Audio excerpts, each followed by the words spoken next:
পরশুদিন আপনারা দেখছেন বিমানবন্দর থেকে তৎকালীন বিডিআর এর মহাপরিচালক ঘটনার পর 48 ঘন্টার ভিতরে আসছেন ব্রিগেডিয়ার হিসেবে। উনি এখানে এসে আবার র্যাঙ্ক লাগাইছেন, লেফটেন্যান্ট জেনারেল লাগাইয়া উনি বিচার করছে পুরো বাংলাদেশ ব্যাপী।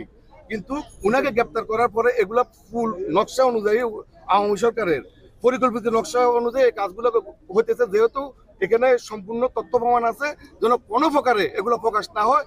তৎকালীন শেখ হাসিনাকে এবং তৎকালীন এমপি মন্ত্রীদেরকে বাঁচানোর জন্য এটা পরিকল্পনা অনুযায়ী করা হয়েছে, এটা আমাদের ধারণা। এবং এটা ধারণা অবশ্যই দুদিন পরে আপনারাও বুঝতে পারবেন ব্যাপারটা। ভিতরে যত নথিপত্র আছে এগুলো পুড়ে গেছে এখন মোটামুটি সব জায়গায়। এটা আগুন মনে করেন খুব যেখানে যেখানে গেছে সব জায়গায় পুড়ে গেছে। আমরা সব তো এখনো আইডেন্টিফাই করতে পারি না, করবো টাইম টু টাইম করবো। আমাদের টিম এখানে আছে, আরো থাকবে এবং কাজ করতেছে আমাদের নৌবাহিনীর টিম।